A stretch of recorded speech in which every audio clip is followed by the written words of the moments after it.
Salam Malaysia Madani. Untuk makluman ahli yang berhormat, penentuan harga lantai tambang e-hailing adalah kompleks dan perlu diimbangi antara pemandu dan pengguna. Sekiranya harga lantai ditetapkan, harga tambang kepada pengguna juga mungkin meningkat. Pemboleh ubah seperti kesesakan trafik, cuaca, jarak, masa, jumlah permintaan dan jumlah penawaran menentukan padanan tempahan dengan penawaran secara langsung. Justru itu, harga tambang juga fleksibel mengikut padanan faktor semasa. Pihak agensi pengangkutan awam darat telah mengadakan perbincangan dengan pemain utama industri e-hailing dan maklum balas diterima adalah yang pertama, syarikat memberikan galakan kepada rakan pemandu untuk beroperasi di kawasan tumpuan melalui insentif yang ditawarkan oleh syarikat masing-masing bagi memenuhi permintaan semasa. Dua, sebagai contoh, salah satu syarikat penyedia perkhidmatan e-hailing membuat penawaran insentif secara seminggu lebih awal kepada pemandu melalui notifikasi aplikasi pemandu. Tawaran insentif yang diumumkan boleh membantu rakan pemandu merancang waktu operasi yang sesuai dan jumlah pendapatan yang disasarkan.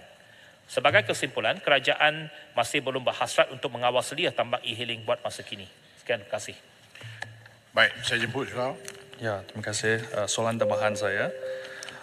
Pada Ogos yang lepas, Yang Berhormat Perdana Menteri ada mengeluarkan satu kenyataan untuk mengkaji kadar upah minimum dari RM5 ke RM7 bayar setiap penghantaran di dalam aktiviti P-hailing. Saya ingin bertanyakan, adakah kementerian bersedia untuk membuat kadar minimum yang sama juga untuk mereka di aktiviti e-hailing dengan menetapkan kadar minimum terpakai kepada semua e-hailing operator kepada RM8 hingga RM10 minimum. Ini kerana sehingga hari ini ada driver yang masih mendapat kadar upah minimum terlalu rendah iaitu RM5. RM5 jumlah upah untuk mereka yang bawa kereta sebenarnya tak berbaloi dan hanya merugikan sahaja. Sebagai contoh, untuk perbandingan harga per kilometer untuk syarikat Grab adalah dilihat di Filipina. Kadar harga adalah RM1.02 per kilometer dan di Vietnam RM1.55 per kilometer. Mengapa Grab driver di Klang Valley, Malaysia hanya dibayar 70 sen tahun lepas dan dikurangkan ke 25 sen per kilometer awal tahun ini? Mohon kerajaan kaji dan naikkan kadar ini untuk driver menerima kadar upah yang adil. Terima kasih. Yang pertamanya, Datuk Ketua, yang dikatakan P-hailing tadi. P-hailing belum dikawal sedia. P-hailing itu memang ada perbincangan dengan syarikat-syarikat pembekal dan kerajaan menggalakkan mereka untuk melihat kepada kadar upah yang diberikan kepada rider-riders. Itu dilakukan secara perbincangan dan telah pun diadakan perbincangan di antara Perdana Menteri dan juga syarikat-syarikat pembekal. Berkenaan dengan kadar upah e-hailing, seperti yang saya telah terangkan tadi, kita tidak mengamalkan satu kawalan harga ataupun tidak meletakkan satu harga lantai kepada kadar yang diberikan kepada pemandu. Dia perlu dilihat juga kepada perimbangan. Kadang-kadang mungkin rendah tetapi kadang-kadang juga dia tinggi. Dia bukannya lihat kepada satu-satu trip saja tetapi secara keseluruhannya. Jadi bagi saya, kalau apa yang diminta itu dinaikkan kadar, dia juga akan memberikan implikasi. Implikasinya ialah harga tambang kepada pengguna akan meningkat. Jadi kalau itu dilaksanakan, Yang Berhormat juga akan datang balik ke Dewan ini membuat pengaduan bahawa kadar tambang untuk e-hailing untuk pengguna telah meningkat. Jadi kita perlu melihat kepada satu perimbangan bahawa dalam e-hailing ini dia menggunakan satu sistem dynamic mechanism, dynamic pricing mechanism, iaitu bergantung kepada penawaran dan juga permintaan.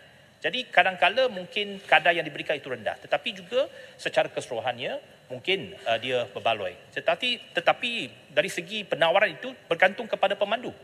Jadi kalau pada ketika ataupun pada waktu-waktu yang tidak puncak, yang tak banyak permintaan, mungkin pemandu tidak memberikan penawaran. Jadi bagi kita setakat ini dasar yang telah pun sedia ada, kita kekalkan, tetapi kita akan terus berhubung ataupun mengadakan perbincangan dengan syarikat-syarikat e-hailing dari masa ke semasa supaya kita dapat mencari satu kaedah tanpa kita kerajaan meletakkan satu syarat Tetapi pada masa yang sama, kita juga nak melihat bahawa apakah insentif yang boleh diberikan oleh syarikat e-hailing kepada pemandu-pemandu untuk meningkatkan pendapatan mereka. Dan memang juga ada syarikat e-hailing yang ada sistem-sistem yang mereka nak bincangkan, nak mereka perkenalkan di Malaysia. Ada percubaan proof of concept telah diadakan, umpamanya daripada syarikat Grab di Singapura. Dia ada kadar di mana ada trip yang mereka langsung tak mengambil komisen. Tetapi kalau ada juga komisen yang mungkin dinaikkan lebih daripada 20%, dia minta kita batalkan had ceiling tersebut. Kita belum dapat membuat keputusan itu sebab pada ketika ini dasar yang telah kita tetapkan ialah had ceiling untuk komisen yang boleh diambil oleh syarikat-syarikat e-hailing adalah 20% saja. Jadi setakat ini kita kekalkan dengan dasar sedia ada, tapi kita akan lihat dari masa ke semasa bagaimana untuk incentivize kepada pemandu. Terima kasih. Baik, saya jemput Jerantut. Terima kasih kepada Tan Sri Di-Pertua, terima kasih kepada Yang Berhormat Menteri. Happy Diwali kepada semua yang menyambutnya. Soalan tambahan saya ialah, apakah usaha pembaharuan yang dilakukan oleh pihak kementerian khususnya kepada penggiat ataupun industri taksi di seluruh negara? Kerana kita tahu dengan kerancakan gig ekonomi dan juga e-hailing ini, dia secara tidak langsung mengganggu juga pendapatan kepada rakan-rakan kita pengusaha taksi, khususnya di kawasan Jerantut yang merupakan bandar pelancongan taman negara. Silakan, Menteri. Terima kasih.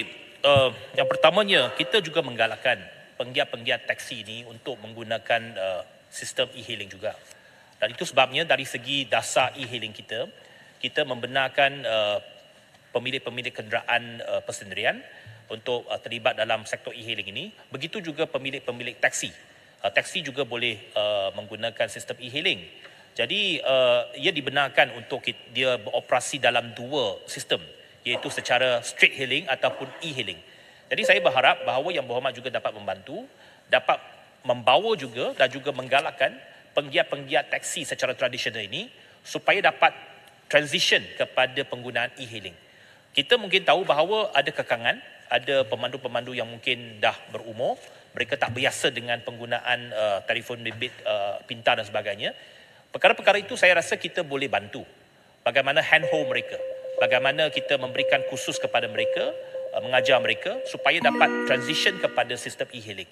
Dalam perkara ini kita terbuka kalau pihak Yang Berhormat ada cadangan-cadangan, apa kursus yang boleh kita bantu dan apa skim yang kita boleh bantu dari segi membantu mereka transition kepada e-hailing ini, saya rasa kita sanggup untuk membantu. Satu perkara yang perlu kita sama-sama bersetuju bahawa kita perlu berubah dari segi penggunaan aplikasi ini. So ini merupakan trend. Sebab kalau kita tak mengubah kepada aplikasi, penumpang-penumpang pada hari ini mereka lebih sanggup ataupun lebih berminat untuk menggunakan aplikasi. Satu perkara yang sangat penting ialah dari segi harga. Sebab dengan menggunakan sistem e-hailing ataupun aplikasi, harga yang telah mereka tahu ialah berapa yang mereka perlu bayar sebelum mereka menaiki kereta.